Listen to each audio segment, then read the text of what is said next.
नमस्कार बच्चों, कैसे आप सब। आज का जो वीडियो है वो स्पेशली उन बच्चों के लिए है जो +2 के बाद कॉम्पिटिटिव एग्ज़ाम फेस करना चाहते हैं। कॉम्पिटिटिव एग्ज़ाम मेनली नीट है, आईआईटी, जेई या फिर कोई एंट्रेंस एग्ज़ाम जिससे आप बीएससी ऑनर्स में एडमिशन लेते हो। तो ध्यान रखना, केमिस्ट्री का जो लेवल है आईआईटी, जेई में या नीट के अंदर कोई अलग नहीं आता है, बराबर सा सेम सा लेवल होता है। हाँ, एडवांस के अंदर थोड़ा सा डिफरेंट हो सकता है। तो इस वीडियो को दोनों बच्चे, नीट का हो या जेई का, दोनों बच्चे इसको यूज़ कर सकते हैं, इससे अपनी तैयारी कर सकते हैं।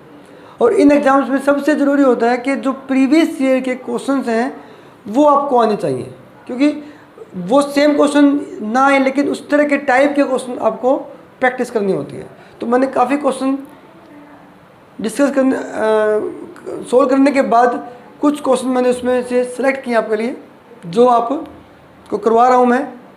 और इन क्वेश्चंस को आप अंडरस्टैंड करें, रट्टा नहीं मारें। कोशिश करना जब आप इस वीडियो को देखो तो पहले उसको पॉज करना, वीडियो को आप अपने आप सोल्व करना। अगर नहीं आता है तो फिर आप उसका सोल्यूशन देख लेना और अंडरस्टैंड करना है। अगर ये क्वेश्चन आपको आ जाते हैं तो इस तरह का क्वेश्चन कोई अगर आपको एग्जाम्स में आता है तो आप डेफिनेटली उसको सोल्व करके आओगे।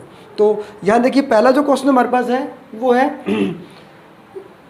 6.02 10⁻20 molecules of urea present in 100 ml of its solution. The concentration of solution is NEET 2013 के अंदर आया क्वेश्चन है।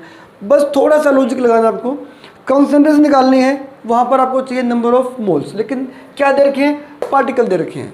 तो याद कीजिए, नंबर ऑफ मोल निकालने का फॉर्मूला अपने पास था, नंबर ऑफ मोल +1 में क्या था हमने, given number of particle upon Avogadro number. यहाँ आपके पास क्या जाएगा, 6.02 10⁻20 अपॉन 6.023 होता है, हमने यहाँ तक लेना है 10⁻23 कट जाएगा, कितना है 10⁻³ आ गया।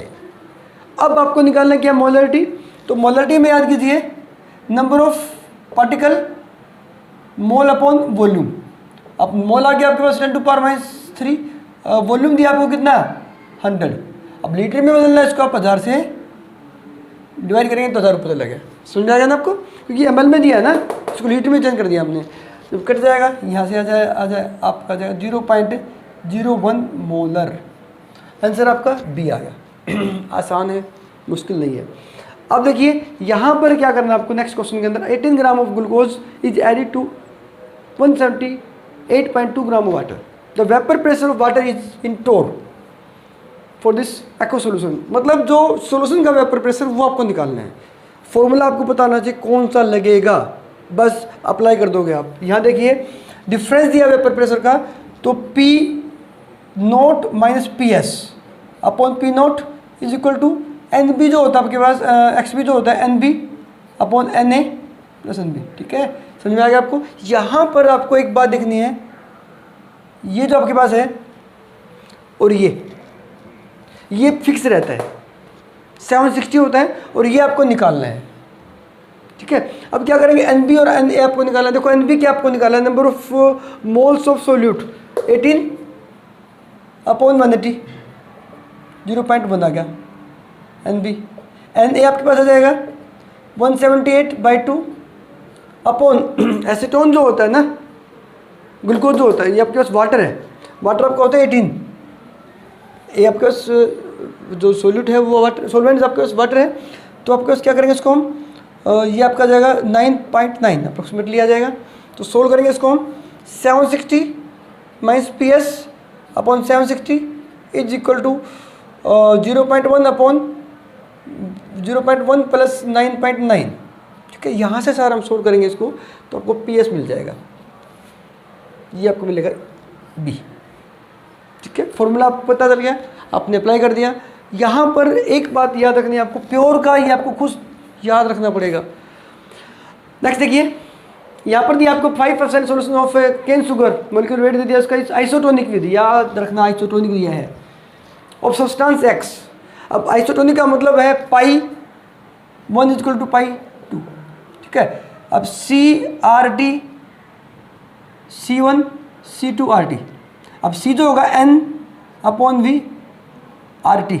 ठीक है, N upon V R T. याद रखना, सब कैंसिल हो जाएगा, बचेगा आपके पास N1 और N2। N1 आपका क्या है दे रखा है, देखो यहाँ पे आपको N1 दिया है, जो आपके पास ये दे रखा है शुगर का, आपको पता है 5 मास इसका कितना दे रखा है, 5 दे रखा है, और मॉलिक्यूलर मास कितना है इसका 342 इज इक्वल टू 1% सब्सटेंस है, उसका मास आपके पास आ गया 1, मोलर मास आपको पता नहीं, एक्स हमने यहाँ लगा दिया, एक्स आपके पास निकल जाएगा 342/5 आ गया। अप्रोक्सीमेटली ये आपका आंसर आ जाएगा। आसान है, मतलब आपको क्या करना है, समझना है कि दिया क्या, आपको पूछा क्या गया है, फॉर्मूला आपने निकाल लिया, आंसर आपका मिल जाएगा। AIPMT जो निट आप जो बोलते हैं, पहले AIPMT होता था, 1988 के अंदर आया हुआ क्वेश्चन है, सिंपल है, फॉर्मूला आपको बताना चाहिए कौन सा लगेगा। अगला देखिए, what is the mole fraction of solute in 1.0 molar aqua solution. ठीक है, मोल फ्रैक्शन निकालना है, आपको दिया क्या है इसके अंदर, एक्वस का मतलब आपका जो सॉल्वेंट है वो वाटर है, Na दे दिया आपको यहाँ पर, Nb दे दिया, number of moles of particle 1, Na आपको निकालने पड़ेंगे, वाटर दिया है, तो टोटल मास कितना होता है आपके पास 1000 अपॉन उसका मोलिकुलर मास वाटर का 18, तो 55.5 आएगा सुन में। अब मोल फ्रैक्शन निकालेंगे तो आपका क्या जाएगा, Nb is equal to Nb upon Na plus Nb। ठीक है, Nb आपके पास पता कितना जाएगा, 1 अपॉन 55.5 प्लस 0.1, 1 अपॉन 55.6। आप सोल्व करेंगे तो अप्रोक्सीमेटली आपके पास ये आंसर मिल जाएगा। मुश्किल क्वेश्चन है नहीं, आसान है।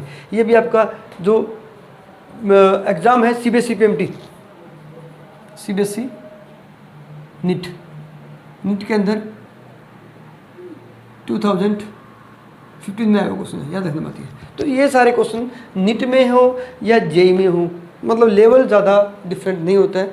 नेक्स्ट करते हैं इसको, देखिए अब देखिए नेक्स्ट जो क्वेश्चन हमारे पास है वो AIPMT 2007 में आया हुआ क्वेश्चन है। अब यहाँ पर दिया आपको 0.5 molar aqua solution of a weak acid HX is 20% ionised. ये बात बड़ी इंपॉर्टेंट है, वीक एसिड है 20% आयोनाइज्ड है। If KF for water is this, the lowering in freezing point of the solution is, तो लोअरिंग ऑन फ्रीजिंग पॉइंट होगा वो क्या होगा हमारे पास, ये आपको ध्यान रखना है। अब यहाँ पर इसने जो सोल्यूट है वो वीक है, तो यहाँ पर आपको तो डेल्टा TF निकालेंगे। देखिए याद कीजिए, डेल्टा TF जो रहेगा आपका वो IKFM होगा, मतलब आपको I चाहिएगा। ठीक है, अब I कहाँ से निकालेंगे, फार्मूला याद कीजिए, हमने एक फार्मूला किया था, alpha degree of dissociation is equal to I minus 1 upon N-1। अब अल्फ़ा आपके पास कितना है पता है, 20% डिसोसिएट हो रहा है, इसका मतलब 20/100, मतलब आप इसको लिख सकते हो 0.2 इज इक्वल टू I हमें पता नहीं है 1। अब N कितना आएगा पता है, HX जो था हमारे पास वो 2 बन रहा है, HX जो है H positive plus X negative बन रहा है, तो 2 बन गए तो 2 - 1, तो आपके पास यहाँ से आपका I आ जाएगा, देखिए वो 1.2 आपका I निकल जाएगा। अब ये बात बड़ी इंपॉर्टेंट है जो हमें करनी है यहाँ पे।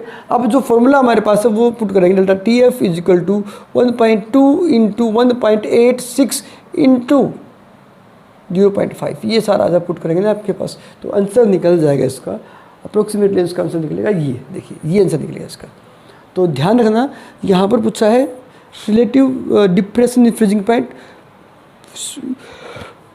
जो आपके पास ये था साल्ट वो वीक है।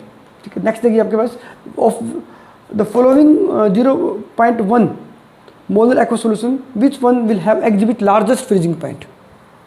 आपके पास मोलरिटी सेम दे रखी है, नंबर ऑफ मोल सेम है, तो इफेक्ट किसका पड़ेगा, वन टू फैक्टर का। जितने ज़्यादा आयंस बनेंगे उतना ही डिप्रेशन इन फ्रीजिंग पॉइंट ज़्यादा होगा, मतलब फ्रीजिंग पॉइंट उसका क्या हो जाएगा, कम हो जाएगा। तो देखना यहाँ पर आयंस सबसे ज़्यादा बन रहे हैं तो इसका फ्रीजिंग पॉइंट सबसे कम होगा। ये जो आपका मॉलिक्यूल्स है इसके अंदर कोई भी आयंस नहीं बन रही हैं, इसलिए इसका फ्रीजिंग पॉइंट सबसे ज़्यादा होगा। कन्फ्यूजन रहता है बहुत बार, बॉइलिंग पॉइंट पूछता है, अगर इसका बॉइलिंग पॉइंट पूछता है तो किसका बॉइलिंग पॉइंट ज़्यादा होता है, तो इसका बॉइलिंग पॉइंट ज़्यादा होगा और इसका फ्रीजिंग पॉइंट ज़्यादा होगा। ये आपको ध्यान रखना है, कई बार बच्चे इसमें गलती कर देते हैं, तो याद रखना बॉइलिंग पॉइंट पूछा है, फ्रीजिंग पॉइंट पूछा है। अगला जो क्वेश्चन देखिए, केरला पैट में आया हुआ है, इंजीनियरिंग का टेस्ट होता है लेकिन उसमें है 2017 के अंदर। अब यहाँ पर दिया amount of solute that must be added 180 gram of water so that vapour pressure of water is lowered by 10%। अब ध्यान दीजिए लोअरिंग हो रही है वेपर प्रेशर, इसका मतलब कौन सा लगेगा हमारे पास, little lowering of vapour pressure. तो आपका शुरू में हमारे पास कितना था, शुरू में आपके पास है 100, ठीक है, कितना कम हो गया 10, तो 90 बचेगा आपका। ये आपको ध्यान रखना, 10 नहीं लिखना आपको, यहाँ पे 90 लिखना है, क्योंकि कम होने के बाद जो बचा वो, तो 100 यहाँ पर आ जाएगा इज इक्वल टू, याद कीजिए NB अपॉन NA होता है, ठीक है। सोल्यूट हमने नीचे नेगलेक्ट कर दिया इसके सोल्यूट के अकॉर्डिंग, तो यहाँ पे 10/100। अब यहाँ पर क्या करोगे, उसका NB जो सोल्यूट दे रहा है, देखिए सोल्यूट का मास दे दिया इसने, हमें पता नहीं है मास W, मोलर मास दिया 60। अब सॉल्वेंट का वेट हमें पता है 180, वाटर जो होता है उसका मास हमें पता है 18, ठीक है। सारा सोल्व कर देंगे हम यहाँ पे, सिंपल सा आ जाएगा। देखिए कैलकुलेशन बहुत सिंपल आएगी और आंसर आपका आ जाएगा, कितना आंसर आ जाएगा 60 आ जाएगा इसका आंसर। तो ये बी आंसर आपका है, आसान, बस ध्यान रखना है कौन सा फॉर्मूला लगना है, ठीक है। नेक्स्ट देखिए, the vapour pressure of 2 liquids P and Q are this respectively the total vapour pressure 2 moles of P and 3 moles of P and 2 moles of Q। अब अगर आपने प्रैक्टिस कर रखी है न्यूमेरिकल्स की तो आप इसको सोल्व कर सकते हैं, अगर आपने प्रैक्टिस नहीं की है तो आप नहीं कर सकते हैं। तो यहाँ पर एक फॉर्मूला लगेगा आपके पास, राउट्स लॉ लगेगा, PS is equal to PA plus PB, vapour pressure of solute, vapour pressure of solvent. मतलब आपके पास क्या रहेगा, P naught XA plus P naught PXB, ठीक है। अब आपको निकालना number of moles, mole fraction निकालना पड़ेगा इसका A का और B का। अब देखिए मोल फ्रैक्शन ऑफ A निकालेंगे हम, Na, ये कितना आएगा हमारे पास, आपको दिया इसने देखो मोल दिया यहाँ पे, मोल फ्रैक्शन ऑफ A निकाल रहा हूँ मैं, सॉरी आपको निकाल रहा हूँ P, P और Q दिया, इसको P और Q आपको ज़्यादा ठीक रहेगा, P and Q।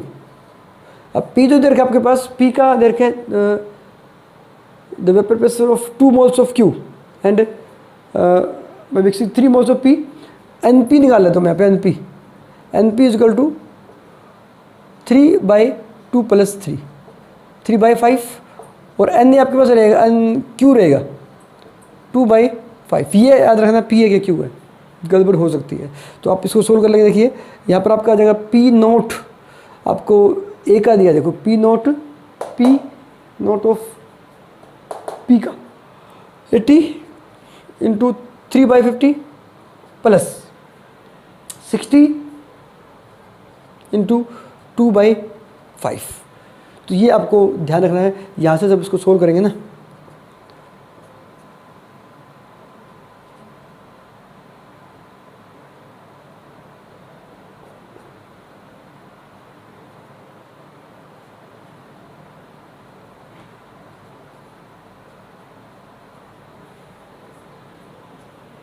ये आ जाएगा इसका आंसर डी, तो आपके पास डी आंसर आ जाएगा। ये भी आपका AIPMT 2005 में आया हुआ क्वेश्चन है, तो मे भी आप इसको आराम से सोल्व कर सकते हैं। फॉर्मूला आपने जैसे थ्योरी में किए थे वही आते हैं, मतलब ऐसा नहीं है कि कोई अलग से क्वेश्चन पूछ लिया हो, ये आपने सारा किया हो, बस बात है किसकी, प्रैक्टिस की बात है।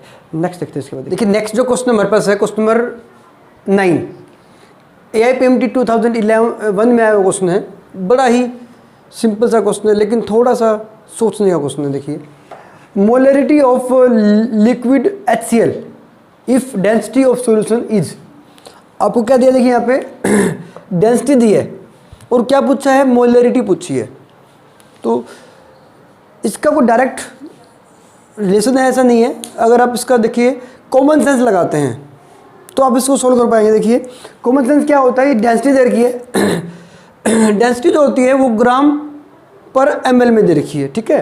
तो आप क्या करेंगे, देखिए जो आपके पास 1.17 ग्राम पर ml था, इसको अगर आप क्या करें, जैसे मान लीजिए ml में था, इसको अगर आप लीटर में चेंज कर देते हैं, मतलब इसको अपने 1000 से जो आपके पास नीचे वॉल्यूम था उसको ml में जो वॉल्यूम था उसको हमने क्या कर दिया, लीटर में चेंज किया तो 1000 रुपये चला गया। तो आपके पास आ जाएगा 1170 ग्राम पर लीटर। अब देखिए ये क्या होगा, इसमें और इसमें फ़र्क देखना, ये तो डेंसिटी है और ये आपके पास होगी स्ट्रेंथ।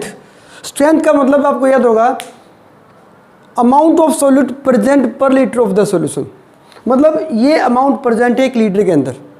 ठीक, अब आपको याद होगा मोलरिटी क्या होती है। मोलरिटी जो होती है number of moles of mole upon volume in litre. ठीक है, अब क्या करना है आपको, जो मास दे रखा है उसको अगर आप मोलर मास से डिवाइड कर देते हैं 1107 अपॉन HCl का जो मोलर मास आएगा, देखिए HCl जो दे रखा है इसका मोलर मास निकाल देंगे हम 36.5, मतलब 35.5 पे 1 ऐड कर दिया तो ये आपके पास आ जाता है। ये जो आपके पास वैल्यू निकल जाएगी ये अप्रोक्सीमेटली आपके निकल जाएगी 32.05, ये आपके पास होगा मोलरिटी। ठीक है, ये हमने निकाल दिया कॉमन सेंस से, निकाल दिया हमने कॉमन सेंस। अगर आप लगाते हैं भाई आपके स्ट्रेंथ क्या होती है उससे आप इसका यूज़ कर सकते हैं। हालांकि वैसे देखने में बड़ा ही सिंपल सा लगता है लेकिन सोचने का ट्रिकी क्वेश्चन है। ठीक है, या तो आप इसको ऐसे करिए, डायरेक्ट कर सकते। देखिए मोलरिटी का एक याद रखना, मोलरिटी का डायरेक्ट होता है स्ट्रेंथ अपॉन मोलर मास। ये आपको डायरेक्ट रिलेशन याद रखना है। आपको बाई चांस अगर आपको कुछ ये याद ना रहे तो आप याद रखेंगे direct strength upon molar mass अगर आप करते हैं तो आपके पास मोलरिटी निकल जाती है। आंसर आपका आ गया सी। AIPMT 2001 में आया क्वेश्चन है, जस्ट सोचने का क्वेश्चन। अब अगला देखिए, the degree of dissociation alpha if weak electrolyte AXBY is related to van't factor I by the relation. तो मतलब क्या पूछा है इसने, अल्फा पूछा है, अल्फा का रिलेशन इनके साथ क्या होगा।